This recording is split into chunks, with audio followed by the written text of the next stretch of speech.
Here we go. It says according to that, we are live. Well, are we Let's live? see here. Do. We see some people watching. Oh, yeah, it looks like we're live. We're in, dude. We are in. New time. Watching. Yep. Oh, yeah, it looks like we're live. Oh, yeah, we're in, dude. We're We in. are in. We are in. We are in. Oh, yeah, it looks like we're live. Oh, yeah. All right. bang. Bang, boom, pow. Let's do it. What do you say? Let's scroll, bro. The people need it.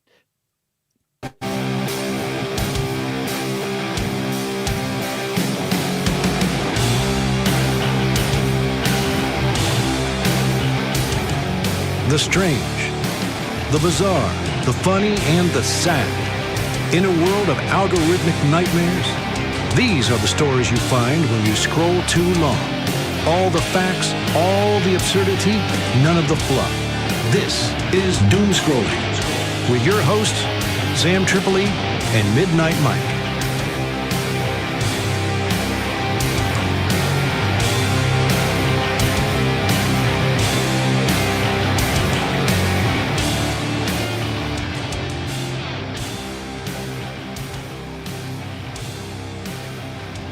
I think we're in it. We're in it, dude. Welcome to the most educational hour and a half you will ever get ever on the internet of all time. Ever. I am Sam Tripoli. This is the multi-talented Midnight Mike. Midnight, where can they find you? Oh, you can go to obdmpod.com if you so choose. Or if you want to order some tea from my beautiful wife, you can go to thenakedgardener.us. She's got some delicious and helpful tea over there for everyone. So check it out, please. Yes. This thing. All right, I'm back. There we go. We had a moment. Should have messed with my internet earlier. Can you hear me now? I can hear you. Bang! Back in it. Guys, thank you so much. Doing a 4 p.m. Can't explain to you how busy my week was. Appreciate Midnight. Let me do this time. Enough of the talk. We got a lot of videos. It's time to learn. Let's scroll. We might have too many videos, but we'll find out. Hey, we'll find out, dude. We'll find out. Bang. Let's roll. Oh, dude. When you are somebody with a powerful presence and a powerful aura, your energy almost feels similar to like what they call a black cat energy, right? And that energy is more so you're very confident, you're very sure, you're standing in your divinity. People can feel it, people can sense it, okay? You can't fake that type of energy. So when I tell you, you have to be very careful about the things that the people, places, and things that you're around, okay? Because not everybody's going to be so welcoming to that energy. A lot of times you hear the positive side of people being in that energy, right? Of you embodying this confidence. But a lot of the times, this also will trigger and intimidate people who are not there with themselves. People who are on that level with themselves, they will receive you, they'll resonate, they'll understand, okay? Nose is itching, confirmation. They'll understand. But you can't be around people who don't operate on that frequency because they will try to either humble you. They'll try to purposely go out their way to be bad Samaritans. What's a bad Samaritan? Or some may even call them bloody Samaritans. But they'll try any way to try to trigger you or challenge you. Because there's something about you that makes them feel very intrigued, intimidated. Okay, and they want to take you down a notch, or they want to try to put you in your place, and that will make them feel better because they're not feeling good within themselves. But then they'll see real quick you never were the one, not the one or the two, respectfully. And you have to realize. Wow. Yeah, I heard it. I get it. I love her black cat energy. I'll tell you that right now. I'm all into her black cat energy. Yeah, I'm into her black cat energy. That's a great way to start off a show. Hot black. In it to win it. I associate black cats. Well, I don't, but superstition, black cat is bad luck when it crosses your path. Yeah, but you know what I'm starting to learn? Like, whatever they teach us, the exact opposite is real. Oh, you know what? They You're spot invert on. everything. Yeah, you're right. So whenever you see a hot black chick, pet her. All right. You might get arrested or beat up, but okay, I'll try. But you got to risk that for that sweet, sweet energy. Yeah, I guess you're right. No pain, no gain. No pain, no gain. Starting off strong. That's how we do it on Doomscrollin. Yes, coming in big and hard. Big time.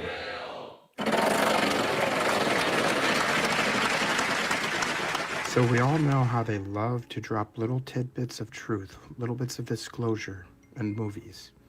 How long has Hollywood been doing that? How long has Hollywood been showing us little bits of the truth? Let's take a look at a small clip from this movie. The 1944 Judy Garland movie, Meet Me in St. Louis, which is all about the 1904 St. Louis World's Fair. That would be this beautiful World's Fair. And in this video clip, you're going to hear her potentially talking about the mud flood. What better way to disclose truth about our last reset with the mud flood than in a movie involving the World's Fairs? Take a look at this clip, though, and let me know what you think in the comments. You should have seen what we saw. I'm spaghetti. Never saw anything like it in your life. Stop eating that spun sugar. You spoil your dinner. After we saw the Galaxian flood, big waves came up and flooded the whole city. And when the water went back, it was all muddy and horrible. Whoa. Full of dead bodies. Oh, Judy. Whoa. Oh, look! The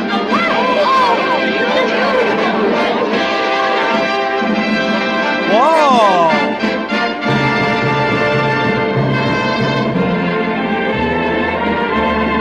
Grandpa, they'll never tear it down, will they? Well, they'd better not. Sadly for this little girl and her grandpa, they did tear it down after only 6 months. Oh, wow. Whoa. That may have been the best clip of the night. It could have been. I mean, we're only 3 in, but that is one of the best clips we've ever seen.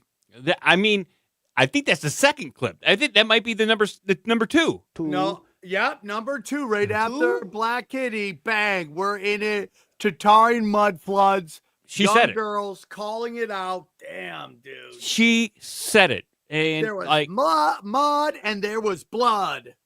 And just coincidentally, so talking about how Hollywood kind of reveals the nature of this realm.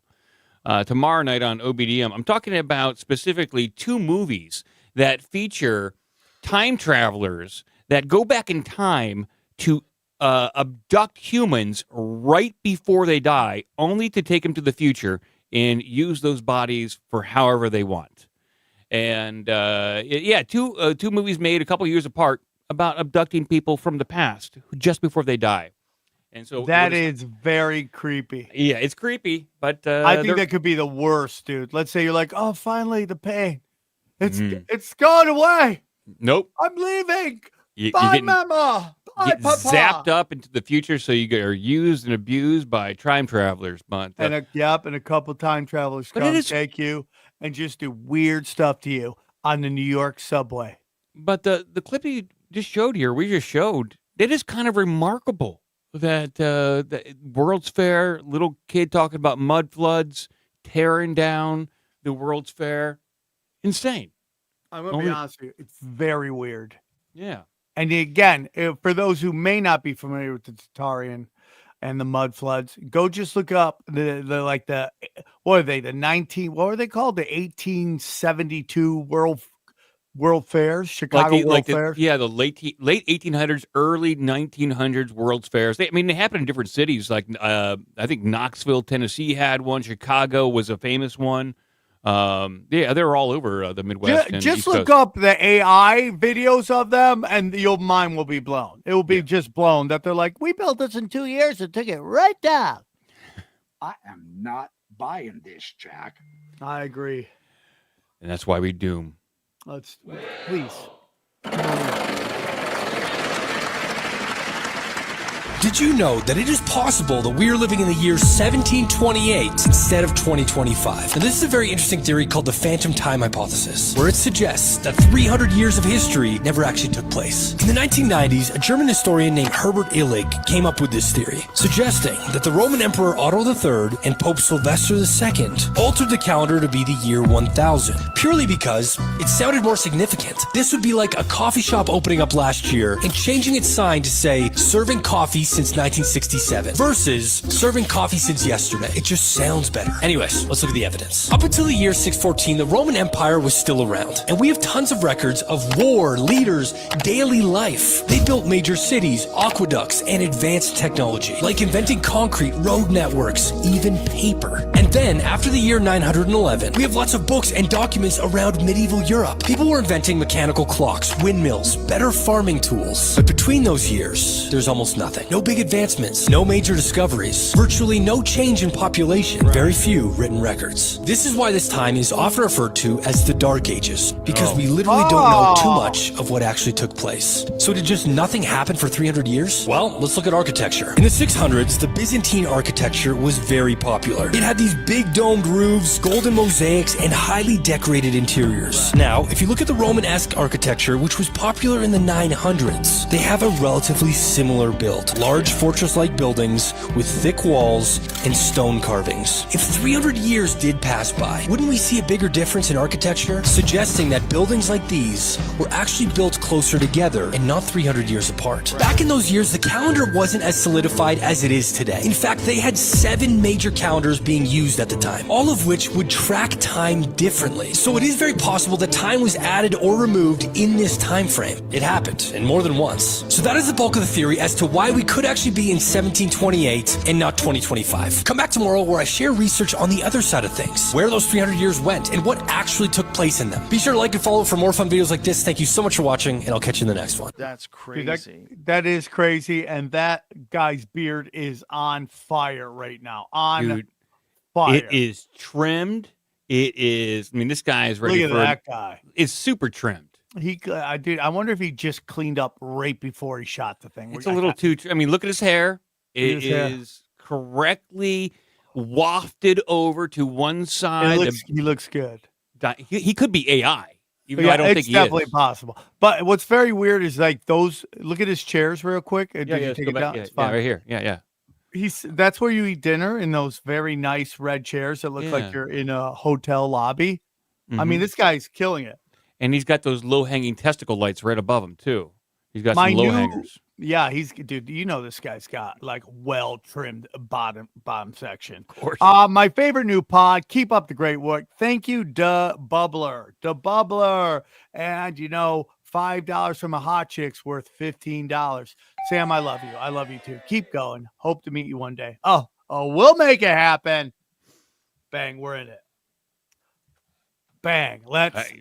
The Dark Ages, I like the concept. I like that idea. We just lost 300 years, so I am negative 265 years old, I think, right around there. Damn, dude. And then that gets into the very controversial little season, which is a big debate right now. Was Jesus here for 1,000 years? Did he release the devil? Are we coming to the end of that? Which really coincides with the end of the Kali Yuga. So it's like interesting times, dude. Hey, what a time to be alive, and what a time to doom scroll. Let's. Doom.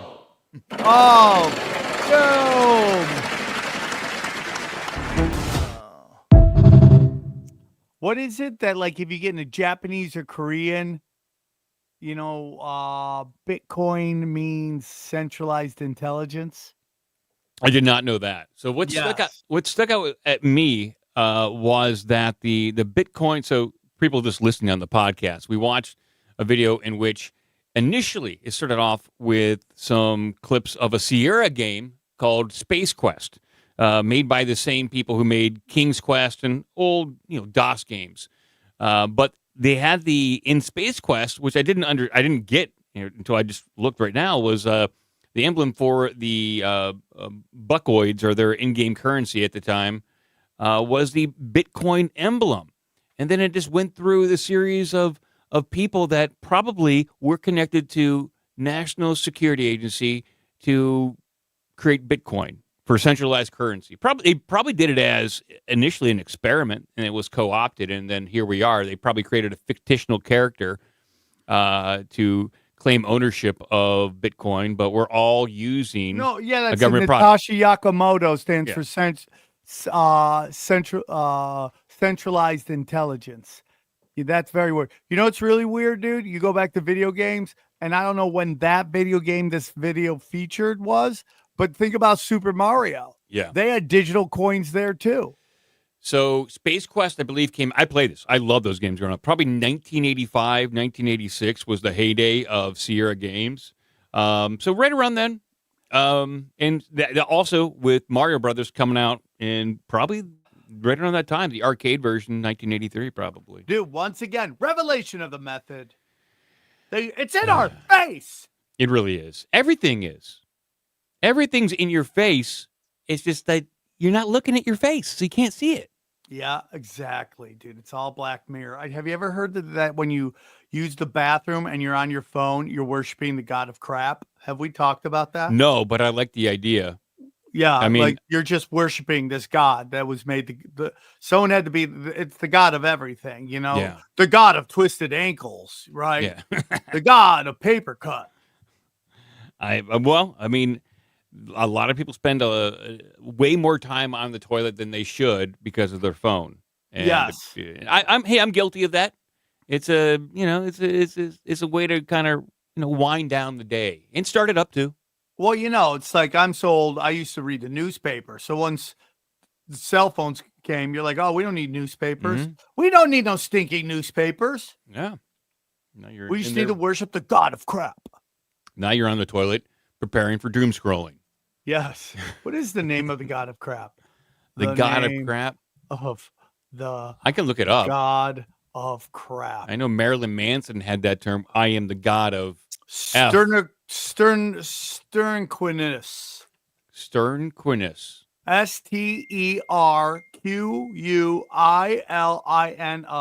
Oh, that's the guy who created Bitcoin. Oh, that's probably is the guy who created Bitcoin. Yeah. Let's doom. Come on, Sam. Let's doom. Wheel. A 911 operator arrested and charged after she allegedly hung up on dozens of callers. Investigators say that between October 2015 and March 2016, Houston Emergency Center managers tracked thousands of dropped calls to a single 911 operator. This woman, 43-year-old Crenshonda Williams. Williams has been charged with deliberately hanging up on callers in 2 of those cases, including one involving an armed robbery that left a store owner dead. Where the minivan is sitting right here by the house, that's where she fell. Buster Pendley says Williams hung up on him too. That was early on the morning of March 1st. His wife was near death after a blood clot moved to her lungs. She was gasping and I could feel her heart beating out of her chest, but I couldn't get a pulse. Pendley says he was trying to perform CPR with one hand while calling 911 with the other. The 911 operator answered the phone and she said, "This is Crenshonda, may I help you?" I said, "Yes, my wife's passed out, I need an ambulance." She said, "Okay," and she hangs up on me. An ambulance finally arrived after a second call, and Pendley's wife survived. But just thinking about it still makes her angry. I was furious because he didn't tell me, because I would have gotten from my hospital bed and gone to 911 and find out who did that to me. Williams is charged with 2 counts of interfering with an emergency call. That's a Class A misdemeanor. It's punishable by up to a year in jail and a $4,000 fine if she's convicted, and that's for each count.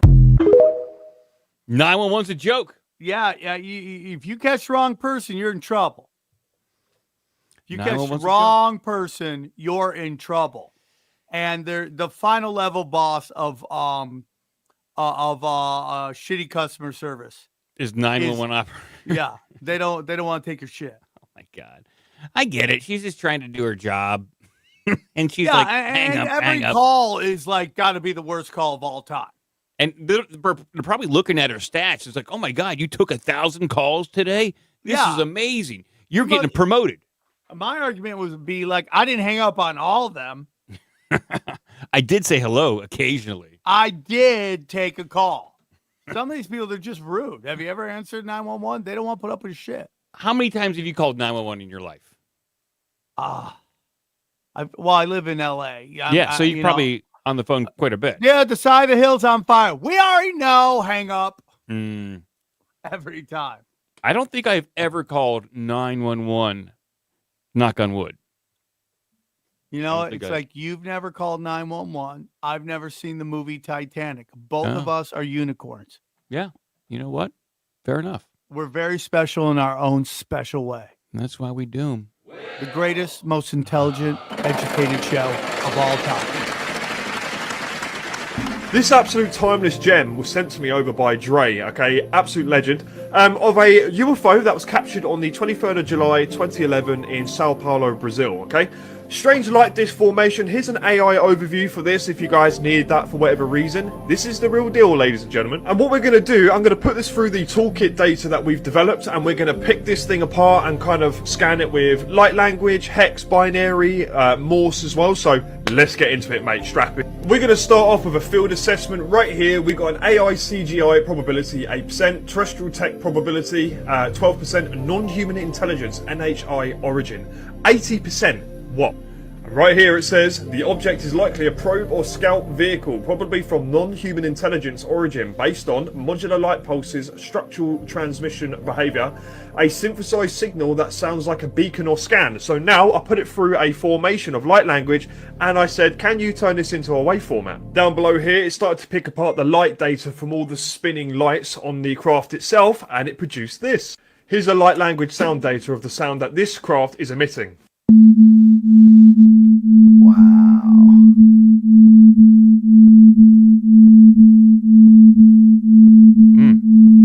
And it just keeps on going on.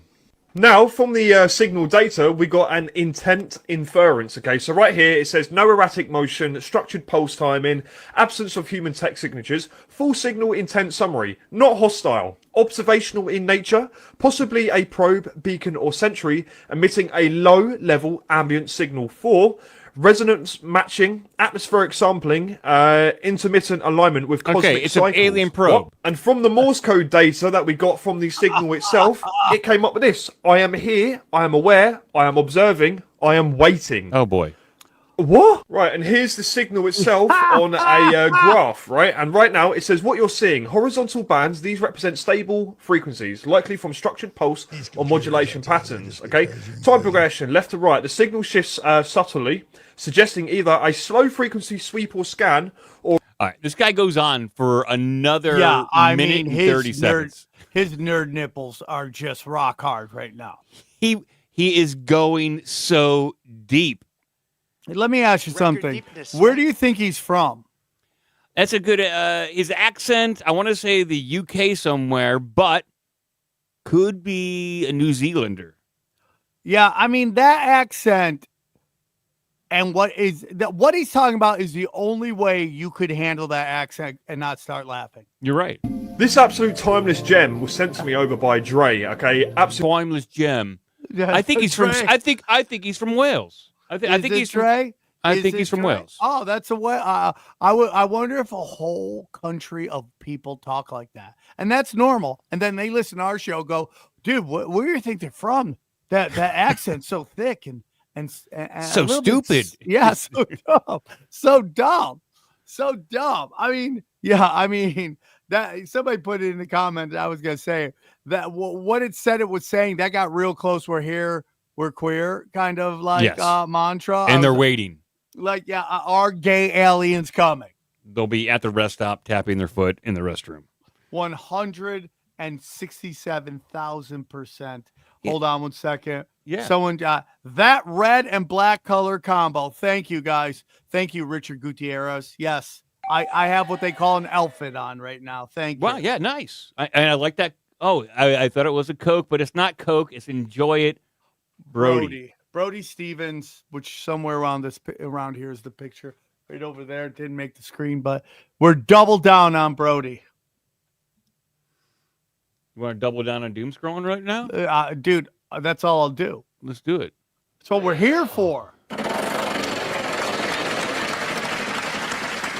Remember, say save business cards of people you don't like, so if you ever hit a parked car accidentally, just write sorry on the back and leave it on the windshield. Until we meet again. Pretty good, huh? That is very smart. That's a genius move. It's so Brilliant. it's so low effort, but devious. It's actually almost at the level of criminal mastermind. But the question becomes, at what point do you not like them, and do you already have the card, or do you ask them for the card after you've realized you don't like them? Ah, yes, that is it.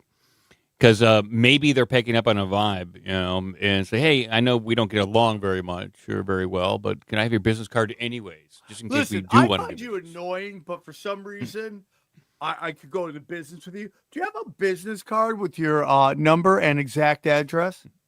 Oh, thank you. I'll file this away. Please give me that right now, guys. Give me it right now. This is on behalf of Marty's broke ass. He loves you. Thank you, Marty. Thank you. That was a weird Fight Club, kind of autistic. This is Marty. This is from him. He is broke. Marty, can I send it back? Can we send it back to you, Marty? Yeah. I feel like you might need it. Marty, just know we're going to hold the 5, and whenever you need it, you hit us up, and I will remember your name. Yeah, seriously, Marty. We appreciate that, Marty. Yeah. Don't steal money from your mom, Marty, for the show, okay? Not a lot of guys named Marty these days. I only know one. He's in Back to the Future. That's it. Yeah, now we're moving into objects. Hey, this is my son, Car. My daughter, Mountain. Mountain's pretty badass. Yeah, I mean, I have daughters named Ghost and Ninja, so who am I to make fun of? Yeah. At least those are professions, Yeah. I'm in.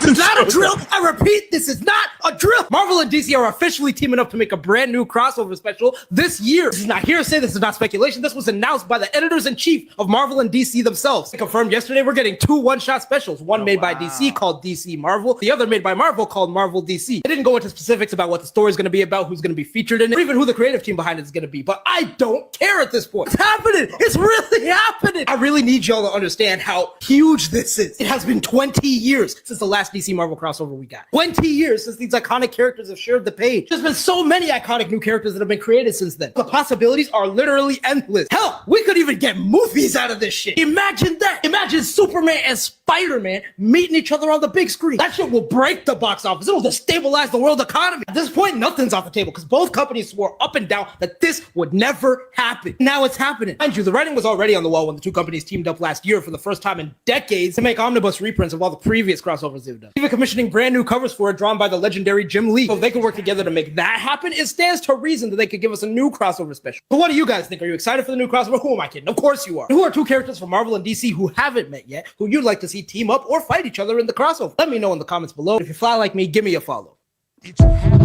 That's a great question. That is very exciting. Now, it's I just like going to his be energy. a comic book, right? I like his energy. And DC Marvel crossover, I like the idea. I mean, this happens every now and again. What 2 characters would I want to see meet in the pages? Honestly, anything with Wolverine versus anybody, I dig. But probably, Batman, because he's got all his gadgets. Yeah. And I want to see him go up against Magneto, because he would absolutely get annihilated by Magneto. I like that. I like that a lot. Now, the question is, who do you like, and are you sure they're on different teams? Like, I would like to see a Deadpool versus Ghost Rider, but I think they could both be Marvel. They are both Marvel. I think DC has a more limited group. Like, and then you get some weird ones like Green Lantern. Like, they're all kind of like the interesting thing about Marvel is, at least when it came to X-Men in the 70s, 80s, is that the characters became a little bit more gritty, a little bit more real, down to earth, so to speak. And they had better dialogue interactions, and DC had to play catch up. DC is like the classic comic book, goody two-shoes kind of superhero, which not a lot of people, I would say, in the 70s, 80s, 90s identified with. That's why DC kind of fell off. It's seen a resurgence, but a lot of those DC superheroes are just incredibly overpowered, and I don't like them. They're two goody two-shoes. What was the movie with the guy who was the blue guy with the blue dong that was like floating and he? What was that was Watchmen. And I would like to see Watchmen versus Ghost Rider. So that the big blue dong guy, that's Dr. Manhattan, and he would, I think, probably annihilate. But what about the guy with the mask that constantly changes? Oh, that guy, Rorschach. Yeah. That guy would be a good versus Wolverine. They have similar attitudes, both very skilled combatants. That would be a pretty interesting matchup. I would see I'm that. down. Yeah. This guy got me excited. Now, what if like secretly they're just setting it up and they both put out the comic book at the same time, but both sides has the other side doing some really gay stuff, like really gay stuff. That's a risk. That is a risk. Yeah. That is a risk, dude. I think what they're both looking at right now is that the Marvel movies and merchandise really are the moneymaker here. And the superhero movies are kind of waning. All the new ones that have come out within, I would say, the past 4 years haven't been the blockbusters that they wanted to get, at least when it comes to the caliber of Avengers. And maybe this new Superman movie is going to be pretty good. I've heard mixed things. So I think if they can combine forces, both Marvel and DC combine forces, they might be able to write enough good comic books to create one good mediocre movie out of it. And then after that, they're going to have to really take a break on the comic book superhero movies because I think people are just kind of tired of them at this point. And I also believe a lot of them have gone super woke with these political messages that everyone's kind of over. Yeah, they are. So if you kind of keep that out and just get to the ass kicking. The problem with DC, and this is DC's always their problem, they're too much dialogue in their movies. Just get to the fighting, dude. Let's get to it. Everybody start lighting each other up. And by the way, the new Daredevil on Disney is phenomenal. Yeah, is it? Okay. It's phenomenal. It's great. I've been a little apprehensive about watching it because the original series, the Netflix, the guy who played Daredevil, so good. If they got the original guy back, I'd watch. He is the guy. I to the point I'm going to go back and watch the old ones again. Yeah, they're Now, can we get Godzilla somewhere in this matchup? Well, that's a different IP. We're gonna have to talk to. I think Paramount may own the rights to Godzilla or Universal, and to get them involved. Bring him in. Really, I mean, it's a tough one. Here's the thing, Midnight. If you put out a good movie, people go watch it. I just saw Minecraft. Now, I don't know if that would fall under good movie because it's meant for kids. Yeah. Now, some of these kids' movies are pretty good. Like Dogman was great, and Super Mario was great. This movie's great. It's just beyond dumb. And because it's taking a super dumb video game, and I went with my kids the other day, and it was interesting because I was preparing for war. Because I don't know if you've seen it. Like these kids are going to these Minecraft movies and just throwing popcorn everywhere. And I thought I was about to go 1 on 100. And I was counting how many 10-year-olds could I take at one time? And I put it at probably 100. You probably could. You probably have a little bit more stamina. If you take them to the ground, I'm sure you'd dominate. Well, I can't. I just got to go through them. Was the theater packed? Was this movie a success? This was not packed. It was a daytime movie, which I was shocked that it wasn't packed. It was a daytime movie, and it was a great movie. It's very funny because, literally, it explains the entire plot to you in 5 minutes. It's like, okay, this is the video game. Here's the plot of the movie, and bang, and now you're in it. So Minecraft, I played it. It's a fun game for kids to build stuff and be creative, and you can actually make a computer inside of Minecraft, which is quite amazing. And the creator of Minecraft, created by one guy, and I think he sold it. He sold Minecraft to Microsoft for $1.2 billion, and he's just sitting pretty. And occasionally he'll go on Twitter, and I think people called him a right-wing nut, but really he's just a dude. Yeah, he's probably old school liberal. Yeah. Hey, can we not have dudes dressed in dresses reading to kids? You liberal. Yeah, he's just, most computer guys, most hardcore computer guys are quasi-libertarian. They just want to be left alone. Yeah. They want to program stuff. They want to make stuff on their own, and that's it. So. They just want to, Make money, get bitches. Real quick, Absolutely. hella brag. That's just rude. Okay, Beast Mark, we appreciate the money, but Abrexis is most likely the demiurge. We can get into that in another day. Okay. Most educational show on the internet. Hey, real quick before you begin, buddy, I forgot to say this. I would love if you all could go to samtripoli.com, samtripoli.com/events. I just got added to a wonderful show with Gavin McGinnis and Josh Denny this Saturday. Burbank. I'm doing my revival 1 hour of politics, spirituality, and comedy. Bellflower, Cleveland, Ohio, San Diego. More dates to come. Thank you, sweet, sweet baby Jesus. Have you met Gavin McGinnis before? Yeah, he's been on the show. Oh, he's a funny guy. Definitely, he's a funny fast guy. Throws hands. He's quick. He's quick. He is. He's very quick. Very quick. All right, let's go over here. Here we go. Here we go, guys. Here we go. Becky the Throat Goat. Becky the Throat Goat by Brad Goss. In the land where horny goats dwell, lives a lady with a tale to tell. She's putting her hair up. Becky the Throat Goat is always fun. Look at her fucking look. When she goes out, everybody coughs. Born with an oversized throat so grand, a rare condition she never planned. Swallowing objects with the greatest of ease. Her presence at parties, always a tease. She'll take things down, both large and small. Look at that tongue action. Becky the Throat Goat swallows it all. Oh my God. The male goat's always erupting with laughter, but a date with Becky is what they're after. They call up Becky and run their plays because a night with the throat goat leaves them in a daze. Wow. Also, fun fact, Brad Goss, the author of these ridiculous books, followed me back on TikTok, and I feel so special and fancy that somebody with 1.7 million followers, I think it is, stand-up comedian, a famous author, like, thank you for the follow. I feel so special. Jeez. Probably thinks you're a throat goat. Maybe. He's looking for new material. Why were all those goats black and brown? I don't know. My goats aren't throw goats, that's for sure. Yeah, They're just out there. you're proper goats that Normal. love the Lord. Normal, proper, morally traditional goats. Thank you. That's all we raise around here. Morally traditional goats.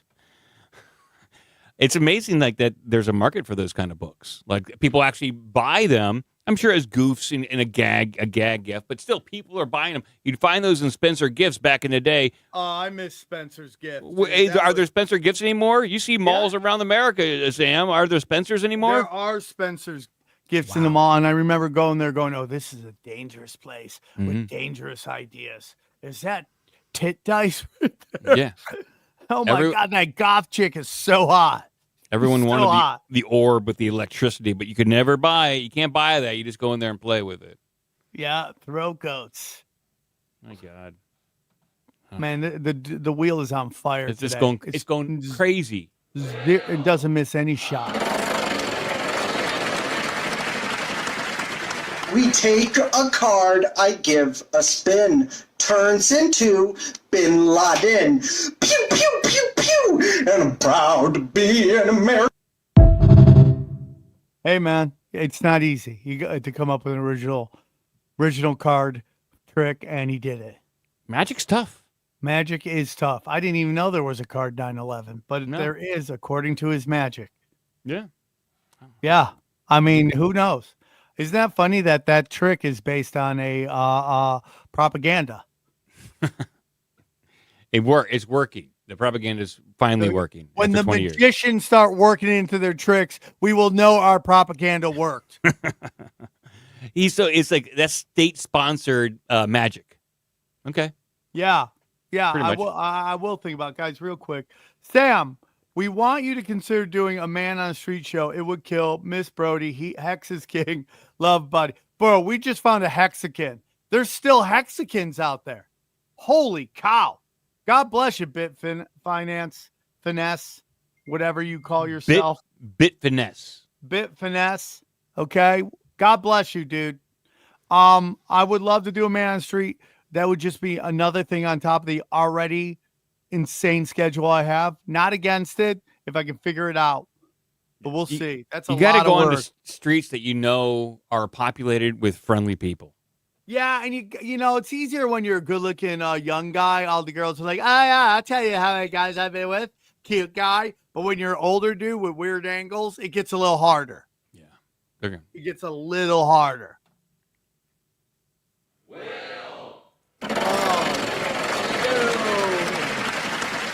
The last couple of months, strange giant teeth have been found all over the world. These images, for example, were taken off the coast of Australia. And this tooth, as the author assures, was found in Florida after a hurricane. Note its half-meter size. Many began to claim that these are the teeth of the giant shark Megalodon, as they are very similar to his teeth. But the truth is that Megalodon's teeth look smaller, as in this video, and reach a length of only 15 centimeters. But the most frightening thing is that these teeth were very recently in a living organism, and by the size with such teeth, its length should be about 40 meters or more. And the strangest thing is that recently off the coast of Australia was found this giant fish moon, bitten into 2 parts by someone huge, and in 50 kilometers from this place, underwater camera filmed a strange giant animal, unknown to science. And recently, scientists from Australia decided to study the seafloor in the area again in more detail, and they recorded this abnormally giant shark there. Just look at how gigantic it is. Could it be that Megalodon is not extinct as previously thought and is still plowing the ocean? Today, we will reveal the whole truth that they have been hiding from us for years. Comment book if you would like to find out this confidential information. That day, everything will change. Sounds logical, doesn't it? Guys, once you get the book, everything will be told. Just get the book. Buy the book. Buy the book, guys, and you will know the truth. What are your thoughts on that? Is there a giant shark hunting giant sharks? It would make sense, but I mean, that would be insanely big. I mean, and because the size of the tooth that they showed on the screen right there is like almost close to a man's forearm, and that would, they said 40 meters, maybe more. It seems improbable, but we have barely explored the ocean, so we really don't know. I think it's possible. I mean, they are finding videos of weird stuff out there, like weird animals that they've never seen before. Mm-hmm. But do you think they would even tell us if they found like a Godzilla down there? No, that's the thing. That might upset a lot of people. If they even find like a giant shark, 40 meters, that might be too upsetting for a lot of people, because then that would open up a bunch of other questions. Like, okay, if you just found this, then potentially the people that saw dinosaurs in the Congo, that could be real. And then it opens up a world of mystery that I don't think governments of the world are prepared to answer. We're living in crazy times, dude. And then with all this nuclear explosions and wherever Japan was, where is Japan where the nuclear Hiroshima and Nagasaki. Yeah, but they also had a nuclear plant explode, and it just released Fukushima. Fukushima. Yeah. Well, according to the Godzilla story, we should be getting a Godzilla soon. Any day now. Any day now. Yeah. It's any day it's coming. We're all waiting. And we're all waiting. They're trying to said AI. rights. Come on, man. Just have a belief for once in your life. Lean into it. Lean into it. Just believe in Godzilla. The first Florina mantis has been spotted in Amarillo, Texas, the first one ever to be recorded in the United States. And these things look gorgeous. You can see how they've evolutionized to look like a rose. Some people in the U.S. have started calling them the rose mantis, but the correct name is the Florina mantis. If you do see one, you don't want to go up and smell it. It's not going to hurt you, but it will put out a pungent, sweet smell like Acqua di Gio cologne, and it's going to make you fall asleep. It has the same enzymes in it that protein fiber strands that turkey meat has, but in a scent. And so it's going to make you fall asleep for about a week. In Cambodia, where these things are native to, they'll actually use them medicinally. If they're having trouble sleeping and they need to catch up on sleep, they'll catch these guys and give it a little sniffer, and then sleep for about a week. But if you have work or commitments, definitely not something that you want to smell, even though that you will wake up super, super refreshed. But excited to see these guys around in the United States in our ecosystem. Listen, this just proves gay is natural, part of nature. That one's a tough one. That one. We're gonna let that one be up to the viewers. Do you think that's a real creature? Oh, we're getting an AI, huh? I don't know. I'm not gonna give my opinion. A lot of AFs in there. A lot of AFs. A lot of fake as AF. Maybe, but Mother Nature makes incredibly beautiful things like that, like stick bugs and all that stuff. Like so, a rose mantis. Why not? Why not? Yeah, it could. Nobody in a wild kingdom wants to eat a rose. It's too beautiful. You're getting hunted down by a predator. You just go rose. You transform all mole that meets the eye. Bang, and it's like, oh, I was chasing this animal. Now and then you fall asleep and you escape. Little do people know, like if you sniff it, you will fall asleep and they will mug you. You're saying potentially like the Crips and the Bloods could be using these things to mug people. Okay. Yes. Wherever these praying mantises are, crime goes up 75%. Man. Devious bugs. Devious. Mother Nature's gangbanger.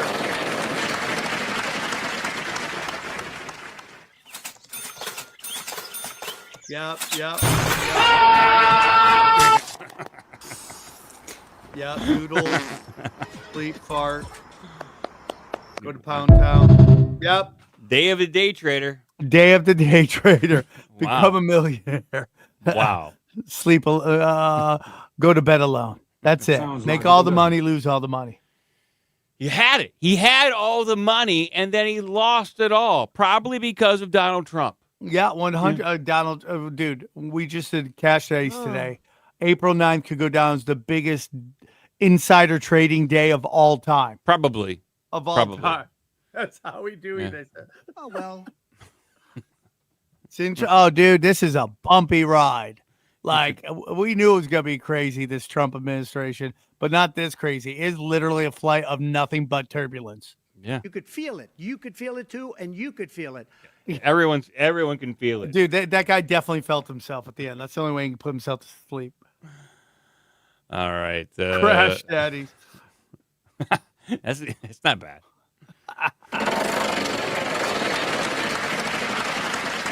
The Teletubbies conspiracy theory claims the show was inspired by events in a Bulgarian mental facility called La La Land. Psychotic children were isolated in dark rooms, and apparently 4 children who passed away on the same day inspired the characters in Teletubbies.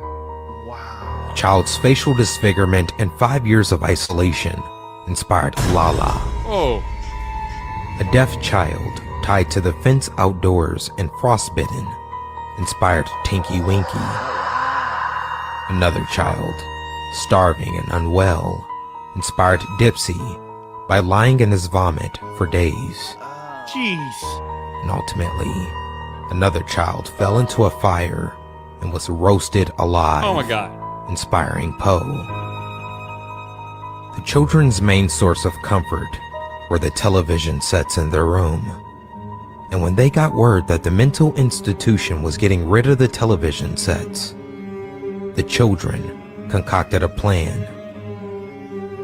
The children would rip out their insides and hide the miniature TV sets that were too big to swallow, only to be found unalive by the returning caregivers the next morning. Really?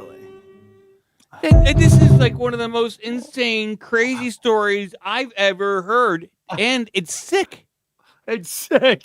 And it took it was started dark and then got just ridiculous. It just kept going. Just kept going. So even the more, like, I guess, sick thing is, I think it's somewhat believable. Like, I don't know. It could have been all made up, but TV executives and writers, they seem to be creepy at times, and they pull from disturbing things in real life, and then they try to make it palatable for a mainstream audience. And so, yeah, I think it's plausible. Well, that's what they say. Despicable Me the minions are from like the Nazi camps. Whoa! Wow. Yeah, that's I didn't think of that. Yeah, that's what they say it's from. And there's like some weird picture of like kids in like scuba gear looking with just a hole, like the eyes of the minion, the one eye. Do you think it would make you feel any better if you walked to the gas chambers by a minion? It would probably be just as disconcerting. You'd be like, don't laugh. I don't care how cute and funny it is. Don't laugh. not Do gonna not go. laugh. Do not laugh. Guys, real quick, we want to say conspiracy. Much love, gentlemen. Firm. Thank you. The firm love. That's just guys looking each other in the eye. That's all we do on this show. Look each other in the eye. Tough love. Hey, Ron Parker. He says one more clearly BS one and I'm out. Bye, Ron. Bye. Take care. Bye-bye. The door's Ron. over there. Hey, the door's over there. Go grab the door. Show yourself out. I don't know. Like, here's the thing. We don't know if it's BS. We don't know if it's BS. It's a good story. If it's an AI and it's fun, why can't we watch it? Yeah. We're just trying to. It's in not everything, Ron, has to be real to start Ron, a bit of a conversation. We're voting you out. For Some Ron, of these things, it's just to start a conversation. Maybe it's going to lead down a different path and create a new idea that leads to merrymaking and fun. And that's what we want to do. Hold up 16 fingers. Bang, bang, bang. There you go. Oh, no! Ron took the jab. This morning, a true Hollywood crime with all the twists and turns of a blockbuster. Down here. I need units to respond. An accident on the highway in Los Angeles, leading to a foot chase. All ending in the wife of a 90s rock star being shot and charged with attempted murder. It all started with an unrelated hit-and-run crash. 3 suspects fleeing the scene into a nearby neighborhood. I saw a gentleman walking on the shoulder, and he started to run when we confronted him. One of the suspects wearing only his boxers, trying to blend in, appearing to casually water plants, not fooling police, who quickly apprehended him. That's when 51-year-old Jillian Schreiner, the wife of Weezer's Grammy Award-winning bassist Scott Schreiner, emerged from her home next door, brandishing a gun. Police say the officers repeatedly told Schreiner to drop the gun, but she refused. Then, according to police, she pointed it at officers, at which point they fired, striking her in the shoulder. Schreiner surrendering alongside a babysitter, hands in the air. She was taken into custody and transported to the hospital to be treated for non-life-threatening injuries. Good for her. Weezer, known for hits like Island in the Sun and Buddy Holly, just recently announced they'd be performing at Coachella this weekend. Wow. All right. That is a crazy rock and roll story. I love that guy just totally was like, I'll just water plants. They'll never know. You know what? In the moment of crisis like that, he's thinking fast. He's thinking creatively, and he's trying not to freak out. So honestly, a really good attempt to blend in with the scenery. Dude, that was the craziest story ever. And of course, the wife of a bassist would go crazy. And lucky for her, she only got shot in the shoulder. I mean, that could have went. They usually don't they like empty magazines into people? Yeah, exactly. So let's say there's 5 cops there. They probably all fired 60 rounds. One hit. Okay, one hit. What are they, stormtroopers? Yeah, exactly. Well, at what point do you go, cops have more guns, put down the gun. And the poor babysitter, she's just like, I'm just paying my bills. And by the way, do you think Weezer played Coachella? Ooh. Do you think the bass player said, I got to get away. I'm going to play this gig anyways, honey. I got to I know you're in jail. You just been shot, but they're going to pay me $50,000 to show and we're up. going to need it for legal help. Yeah, or was he like, hey, why don't you go outside and investigate with that gun? Why? Just go. You've been working all day, nagging me. Just grab the gun and go outside and see what's going on. So as of 5 days ago, Weezer is still set to play. So I think the bass player might be, he may have had enough and says, I got to go play this gig. Yeah, sorry, sunshine. All right, let's do them.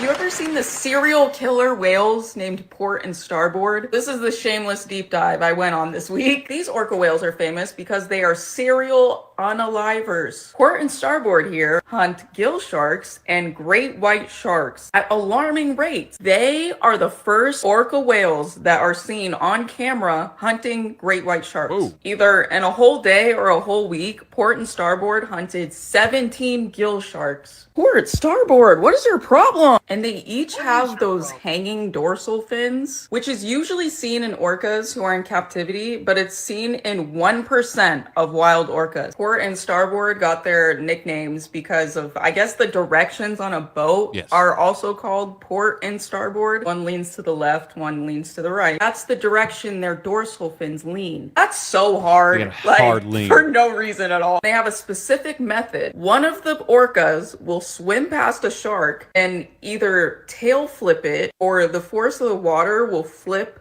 the shark over. Their goal is to just get the shark on its back. And then the other orca will come through and attack the shark while it's upside down. And then they take the shark's liver. Shark liver has a bunch of vitamins and like a concentrated amount of energy. They're like, wow, if I eat this shark liver, I have enough energy as eating like 50 seals. I'm not doing that anymore. Also, you know how people will go into cages and then go in the ocean and look at sharks? Yep. Shark cage, whatever that is. There was a huge market for it in South Africa. And then Port and Starboard here started playing duos. And now all the sharks in South Africa are gone. Like they dipped. They're like, nah, I'm not getting got by Port and Starboard.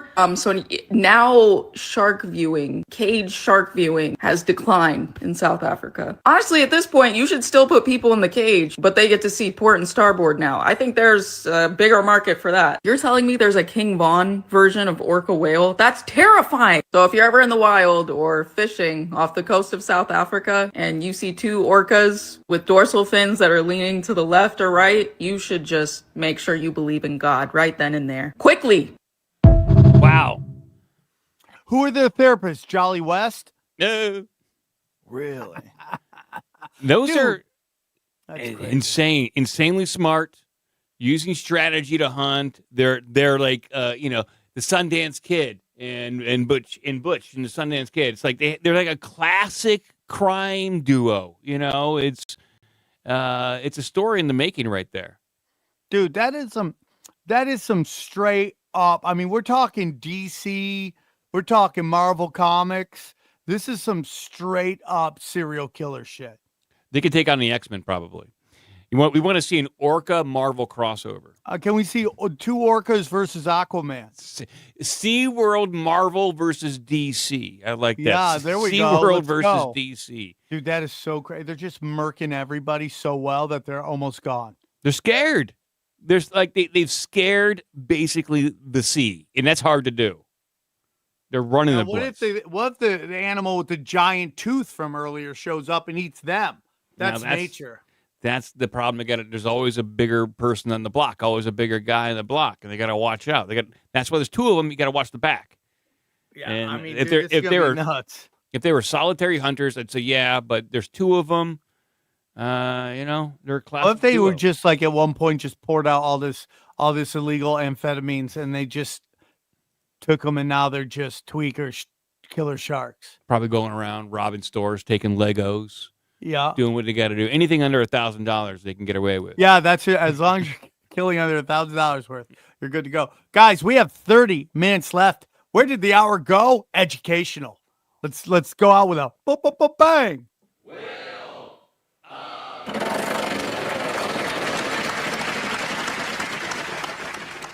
For those that own an LLC, have you ever heard of the 508 power play? Let me put you on game. Most people out there are fighting for scraps, while the elite are playing a completely different game. Here's one of the coldest strategies that they will never, ever teach you in school. You don't need to be the owner of your business. You want to own nothing and control everything. You want to let your 508c1a own it, okay? Here's how it works. First, you set up a 508c1a faith-based private trust or ministry as a non-reporting, tax-exempt, constitutionally protected entity. Then you form an LLC, but you don't own it. Your 508 does. Oh. Now that LLC is created and it's owned by the 508, it becomes what's considered a disregarded entity under the trust. Which means what?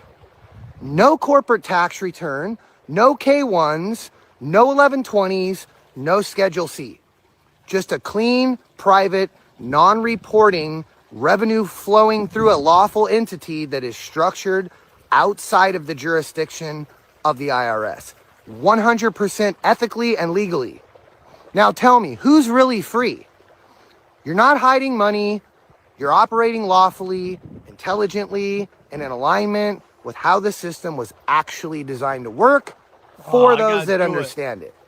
You get tax-exempt growth, bulletproof asset protection, unmatched privacy, and the power to operate like a sovereign, not a servant.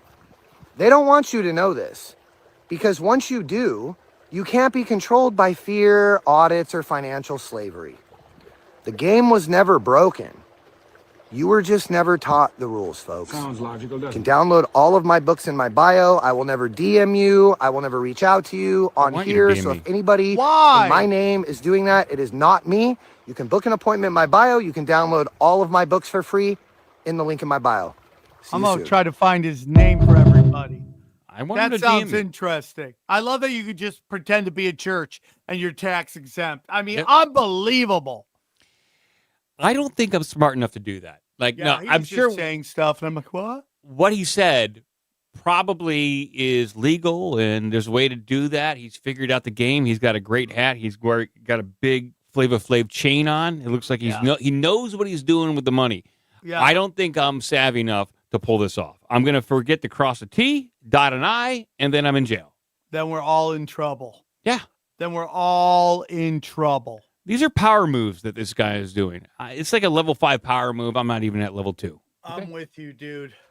It sounds dangerous, too. Like, this is where you need to have a money guy, but it sounds like it takes money to have a money guy, and I don't got a money guy. Well, you need to get a money guy. I'm trying to get more money to get a money guy, and then he can help me out with these tricks. Not even tricks, legal loopholes, and then I can start my own church. Legal loopholes.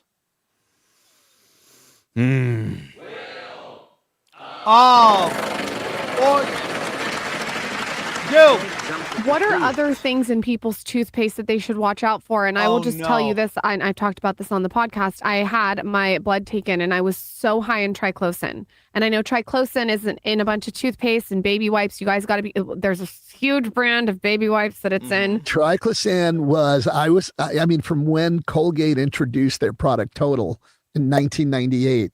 They were actually going to launch it. They were going to call it the first antibiotic toothpaste. What? And then they changed right away and they said, oh, it's the plaque killing, toothpaste, and everything in oral care has been about kill, kill, kill, baby. Burn, burn, burn.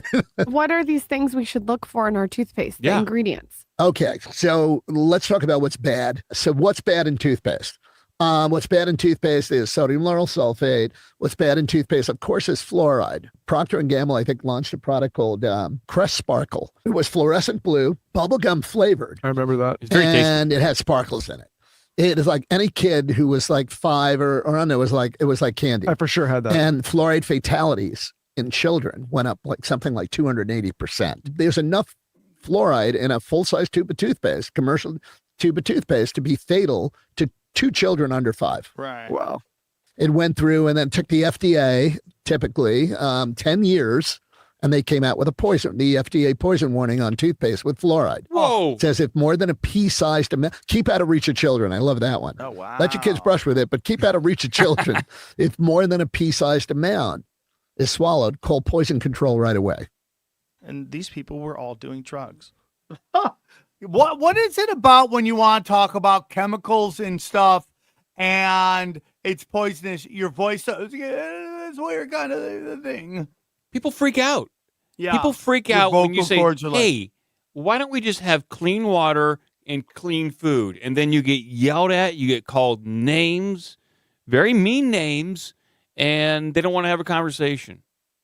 And you start getting a weird voice. Your vocal cords start going, dude, We can't talk about this stuff. We're going too deep. Yeah. I didn't know about the toothpaste. Now, for a while, my wife and I, we just make our own toothpaste with baking soda, but now we try to buy the best stuff that we can get. Premium. I'm talking gold-plated toothpaste. But, you got to look out. You got to read the ingredients. And I didn't know about that. So I have to bring this up to her and say, we are killing ourselves. Just ridiculous. Yes. It's just ridiculous. It just lets you know killing. there's an apex predators who run everything, that there's no punishment. They're just hunting us. And toothpaste is trying to kill you, too. Toothpaste. We're all getting killed here. Yeah. Yeah, we are, Alex. We are. Really are.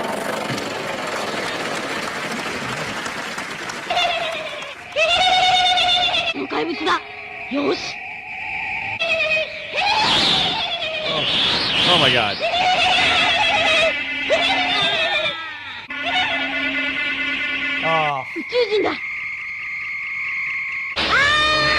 Oh no. It's whatever that crabfish is just murking Asian kids. I think that crabfish thing could take out Superman in a crossover. I would like to see the crossover. Crabfish, blue versus crabfish guy versus Superman. Versus Superman. Who you got? Who you got? I'd pay good money to see that. Someone just say, pay the tariffs, kid. Pay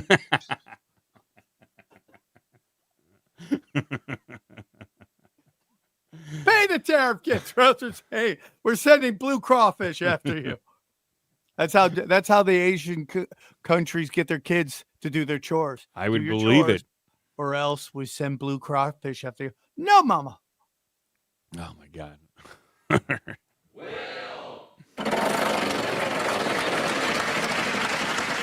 Is this proof that time travelers are real? Back in 2006, in Ukraine, Kiev, police were called out to deal with a guy who was reportedly acting very strangely, didn't know where he was, and looked very confused. So when the police got there, one of the first things that they noticed was that the guy in question was wearing some old period-style clothing and carrying a camera. Man's name was Sergio Ponomarenko, and when the police asked him for some ID, he kindly gave him it. Now, the first thing that the police realised is, one, this guy looked to be in his 20s, yet his ID said it was from 1932. Secondly, it was issued from a country that no longer exists. So the police decided to ask what day it was. He replied the 23rd of April, 1958. To this point, the police thought he was having some form of mental health crisis, took him back to the police station, where he was later admitted to a mental hospital. When he got assessed by doctors, they said to him, okay, so 1958, what was the last thing that you remember doing? To which he replied, it was daytime, I was going for a walk in the city, I took my camera with me, but when I left my apartment there was a strange object flying in the sky which looked to be a bell. Then told the doctors he began to take photos of this bell in the sky, and whatever happened after that he can't remember. So the doctor asked and said, can we have a look at your camera? Which he handed it over. The doctor then realised it was a Yashimer Flex, which even in 2006 was a bit of an antique. These cameras were that rare that they had to physically get an expert in to recover the photos from the film. So they did bring an expert in, and this is where it gets stranger. They found photos from Kiev. These photos were from the 50s. In fact, some of the buildings in the photos don't even exist anymore. They also found photos of Sergo and even his girlfriend. And then guess what they saw? A bell-shaped object flying in the fucking sky. Now, this story is heavily documented, so have a Google of it because it is mind-blowing. Was Sergo a time traveler? Yes. There are quite a few stories like this of people momentarily slipping through time. And at first I thought this was one I just read the other night. I do believe this is, I don't want to say commonplace, but it does happen, I would say, frequently, at least once a year to a person. And one of the stories I read was pretty similar to this. There's a guy, he was having a barbecue outside. A big storm came through. Lightning struck. Everyone was running for cover. Lightning struck. He wakes up, and he is dizzy. Everything's kind of shimmering around him. He can't get his family's not there. He's like all alone. He walks to the local hospital, and he's at this local hospital for a few days. And he's saying everything's in kind of like this dream-like state. Everything appears to be a little more antique and a little bit more old. After a few days, they release him because he was perfectly healthy, but everything's still shimmering to him. And then he feels himself like slip and fall unconscious again. He wakes up and he goes back to his house. It's been a few days. His family are panicking, freaking out. And he was like, what just happened to me? I don't know where I was. I don't know where I was for a few days. And his family even called the cops. They couldn't find him. A few weeks later, he walks down to retrace his route to the hospital and goes to the local hospital where he remembers where he went to, tries to find the exact same personnel that attended to him, couldn't find anybody. But he did remember one doctor's name from who helped him, looked him up, and this doctor was 20 to 30 years older. And the doctor recognized him too, but basically dismissed him because it was too out of the ordinary that the guy who he had seen, the doctor he had seen just a few days prior, is now 30 years older. Like, there's a lot of documented time slip cases like this. Crazy, dude. And so to hear this one from Ukraine is even more crazy. There's photos. Has it ever gone backwards? And you're like, dude, it is 1980. I'd be like, can I buy Apple stock right now? Like the guy in the story I just told, it's possible if you can keep your wits about yourself and realize the time period you are in. But it's quite an adjustment. A lot of people don't want to believe that they actually traveled 30 years in time. And so they're probably focused on finding their loved ones and not making power moves in the stock market. Okay, I would be like, note to self, make power moves in the stock market. Hold on real quick. Here we go. St. Nicholas Orthodox Church, Bankstown. Sam, you're a good man. Thank you for showing me that you have the will to push through the darkness. I love you, and I will pray for you in Christ. Thank you, brother. Thank you. I love you, too. We love you on Doomscrollin. And just remember, if you go back in time, ask if you can buy Apple stock. Yeah. Yep. And Microsoft, too. Can't hurt. What else do we want? Microsoft, Apple stock, any of these oil companies at that time. Yeah. You can do BP. BP is going to be a winner. Exxon probably going to be a winner. Ultimately, yeah. But I would say tech stocks can't go wrong. And even if you go back 20 years, buy Facebook, buy Google. I love that she said even way back in 2006. 2006 is back in the day. How crazy is that? It is insane. It's 19 years ago. Oh, it's just going too quick. Mm-hmm.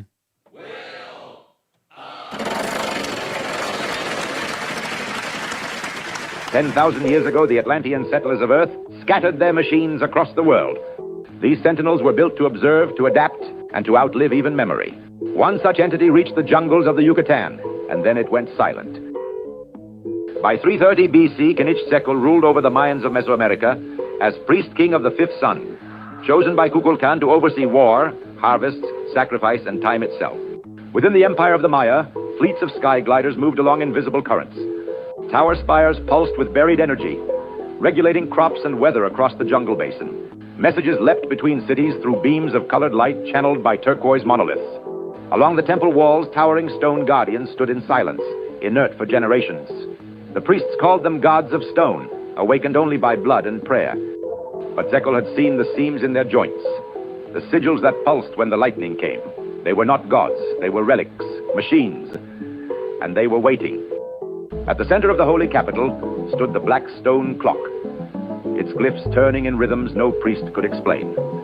Every war, every sacrifice, every harvest had followed its silent command. And on the day of a long foretold eclipse, the final symbol locked into place. The clock stopped. The moment of prophecy had arrived. And what happened? The prophecy arrived. And I guess, I would imagine, Atlantis sunk into the ocean. Yeah, where do you think Atlantis was? There's always like, we found new evidence. It's over here. It's in New Jersey. I would say the most compelling evidence is in North Africa. That's the most compelling evidence with the concentric circles out there in the desert, documentation. I think that's the most compelling. It's not to say there's not other sunken land masses that may have been maybe it was something a bunch else. Of places. Yeah, Atlantis Maybe could have been an idea. Giant civilization. We think it's like a city, but really it was a civilization. Yeah, it could be. Lemuria was a supposed continent in the Pacific, which the remnants of Lemuria would be Northern California and parts of Hawaii. But I'm all on board with that. Something was going on back then. Very creepy. Oh. Teaching my culinary class how to make a dishwasher steak. We're going to go for a 1 hour sous vide in the dishwasher. Run to the store while my steak's cooking. All right, time to check the dishwasher steak. All right, we're going to take it and sear it. Some sea salt butter in the pan. Almost falling apart. So tender. After you sous vide, always pat dry. We're going to keep it together. Flavor this up with a little smoked mafia. Gives a beautiful crust. Look at this. What are the kids doing right I mean, that's how tender it is. I thought you were supposed to be showing people how to do this. Just falling apart. I remember when there was no junior cut day. It was just senior cut day.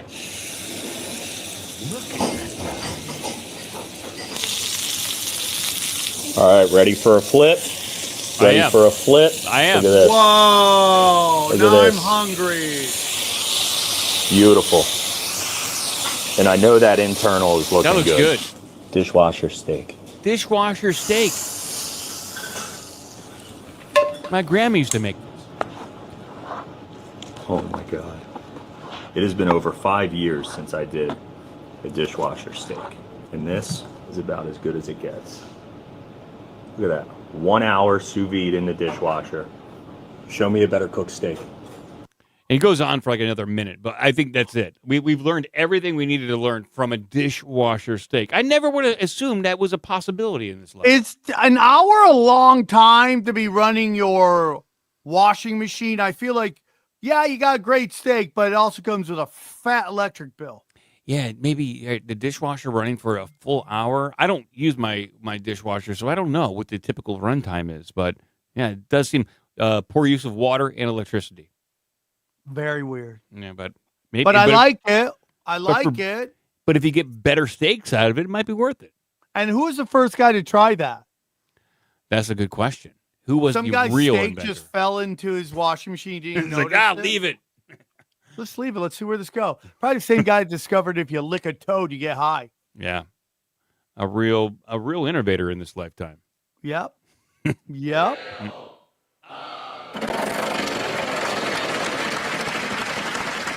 Most people say they want freedom, but if you were granted absolute freedom right now, you wouldn't move at all. Not because you're lazy or afraid, but because the version of you that actually wants freedom was built in captivity. Captivity doesn't dream of flight. It dreams of softer cages, whether you think so or not. More room, less pain, better scenery. So when the door finally opens, you don't move. You stay right there because it's a comfortable place. At some level, you've made peace with the trap and built your identity inside of its walls. Real freedom doesn't give you a better life. It strips you of every reason to stay the same, which is terrifying if there's nothing else waiting to take its place. Your subconscious mind will seriously block you before you even know what's going on from getting that freedom because of that. It's a survival threat to your identity to get actually the freedom that you want. So unless you're okay with losing everything, then true freedom is still beyond you right now. Not because it requires you to lose everything, but because all reference points to captivity need to be dissolved. And so it will give the effect of free fall, whether you want to or not, whether it's unsafe or safe. More hot chicks dropping knowledge. Quite I would say a bit of a downer on the first date if she's coming at you hard like this. But, but then you're like, oh, but she's so hot. Yeah, I'll stick around to see where You this got goes. a lot of forehead, though, but I'll take it. Yeah, it's a lot of forehead. okay. Real quick, we got some people asking questions here. Sammy T, why don't you love us Rumble as M-words? I have come to YouTube to show Rumble love. Dude, I love Rumble. Listen, here's how these live streams go. I don't make the rules. You read the super chats. The super chats only come up on StreamYard on here. I went over there to YouTube to see if it works. Okay. I see no super chat. So it's not that I don't love you guys. I read if there's either a super great comment or a really R-word comment, I'll read that. But very rarely will I read those. These are just the rules of the live streaming on live streams, okay? I don't make the rules. I just play the game. I mean, I'm looking at the Rumble chats. I'm definitely looking over there, and they are happening. And they are happening. Yeah. It's good chats, too. Pretty good stuff. Quality chats. I don't make the rules, dude. I just hang and bang. I see Alonzo Musk is over there, and M. Dodds, he's over there, and Baco 6. So it's all happening over there, people. It's all happening. We don't hate, dog. I don't make the rules. I just dominate the game. Yeah, right now. Guys, we got 9 minutes left. Well, of course, we'll do a couple of the got to get them in. Great Oh, yeah, videos. we'll do some last-minute ones. We'll do some last-minute bangers. Words of wisdom from Korn.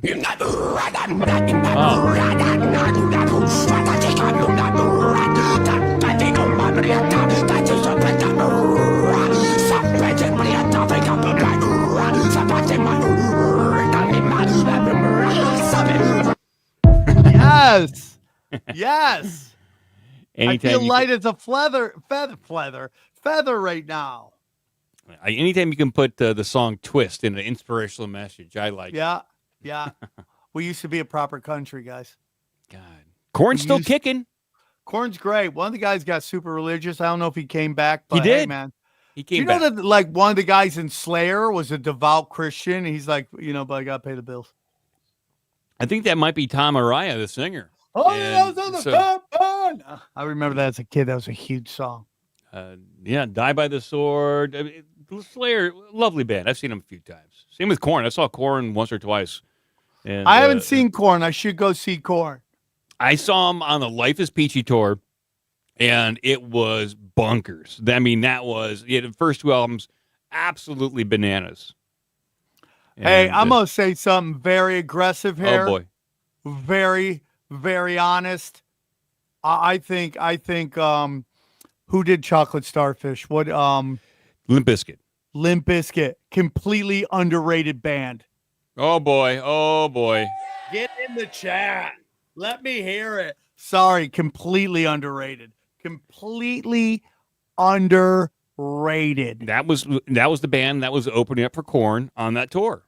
That's saw a little bit of Limp Bizkit and Korn that year. It's like 96. Korn is great. They were great. And you get Fred Durst torpedoes everything. Why? Because he's hitting hard. Britney Spears, peak Britney Spears too, which we all would have done at the time. Yeah, and he knows how to make his money, and he is a very creative guy. Like him or hate him. Yeah, I like it. I'm in.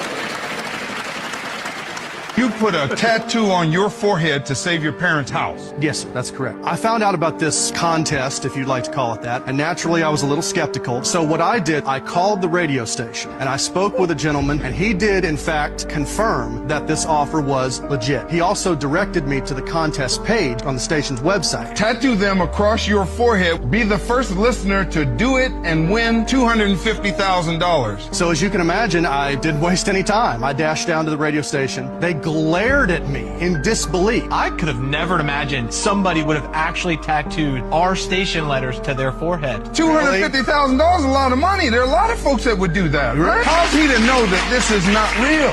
There was a link on there. If he would have clicked on that link, the link would have took him to the page that said April Fools. And the law says if you do a prank and they are harmed, you must pay for that. And in your favor, I'm going to award $510,000. Good. Whoa! Good. Whoa! Good. Hey, that man! Yeah. That was insane. So people just listening at home, he had the words or the letters KRUD. So he's got crud on his forehead. And I gotta say, the letters are very well tattooed on his head. He could actually play this into something. And it's so crazy. It's so crazy because he had to keep that on until the trial was over. He did. He had to really live with it. Yeah, give him the money, dude. Wow. They are actors. We are all actors. We are all in the theater of humanity. But still, there have been radio contests like this in the past where the radio station will promise something like $100,000. And really, there's $100,000 bar out there. And sometimes they'll sue. The contest is not worded correctly to give people the proper context that it might be a prank. And, radio stations get sued all the time for this bullshit back in the day. Give them their money. Pay me. Yes. Pay I want the money. I want the money. We're getting to the end here. Here we go. One more wheel, and then we'll watch a couple that I think are important. Okay, here we go.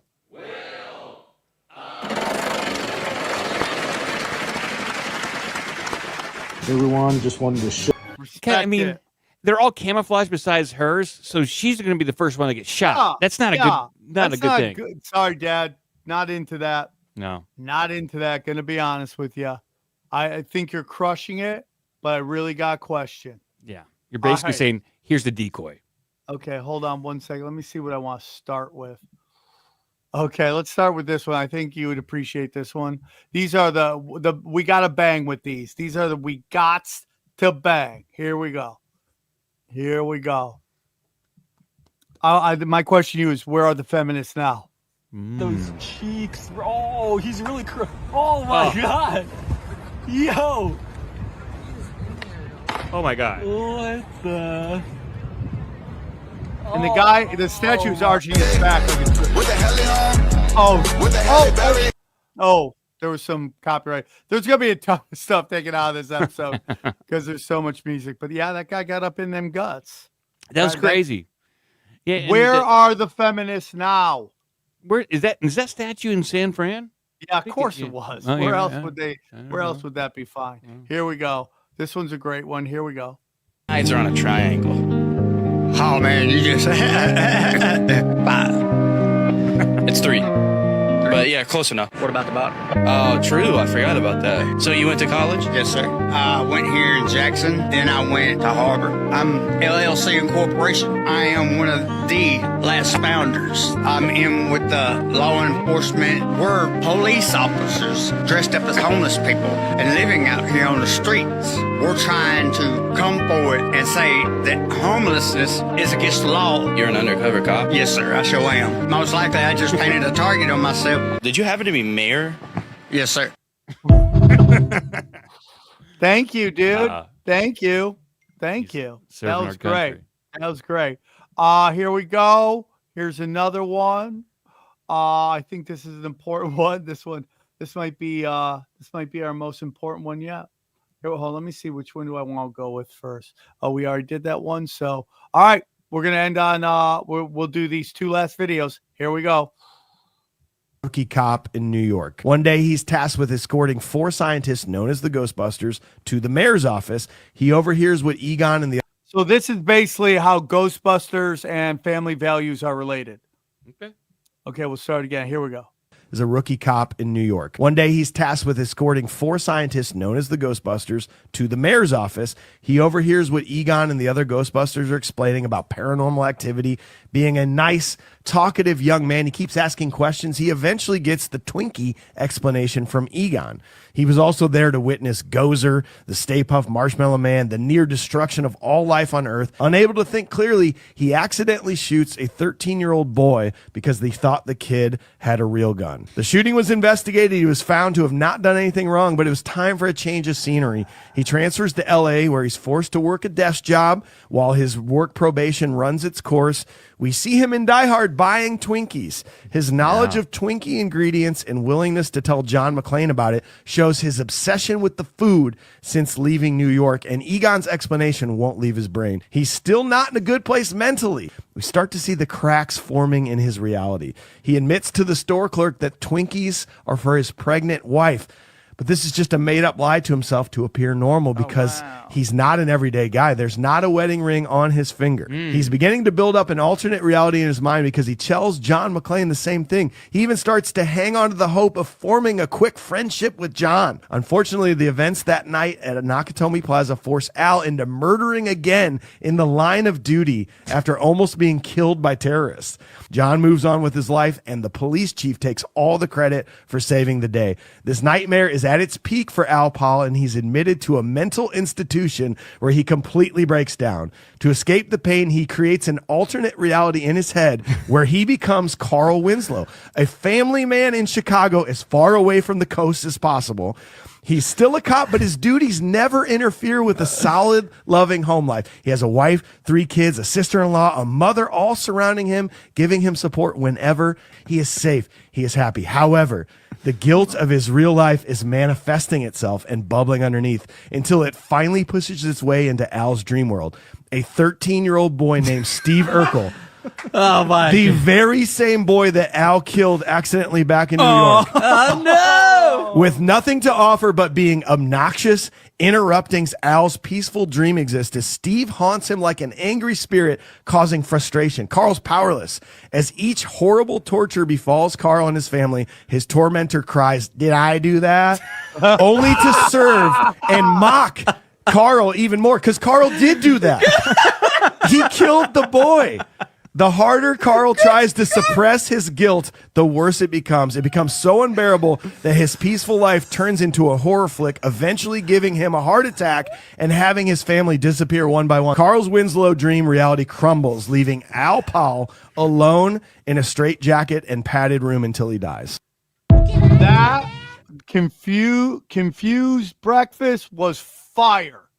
It's on a triangle. An amazing, whoever put that together, absolutely genius level internet. It's just perfect. And I'm just going to tell you guys, it's up for video of the year. It probably could be. Absolutely. Two videos today made video of the year, the Tataria one and that one. 2 videos of the year. So our final video of a legendary Doomscrollin.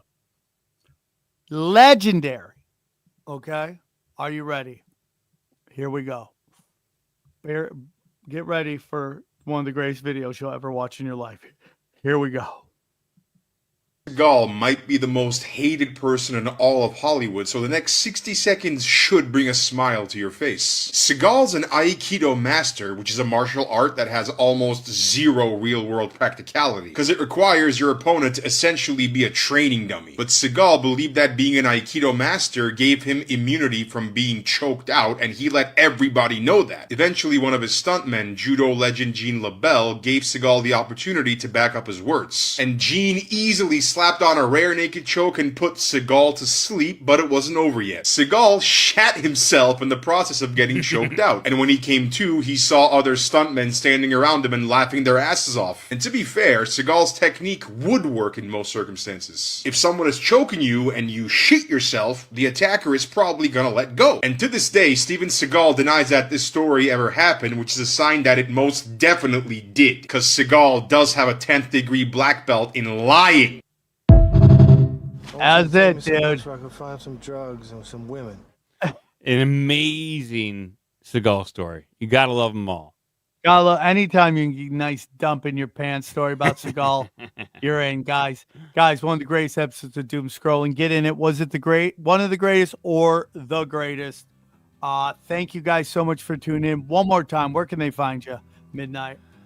obdmpod.com or ourbigdumbmouth.com. All right. Big things coming for the show. Fight the algorithm. Say nice things. We're battling the forces of evil here, man. We're the most educational show on the internet, and they don't want you educated. Help us, help you, help us, okay? And again, we want to thank the 2,500 people that watch live. Without you, we'd just be talking to ourselves.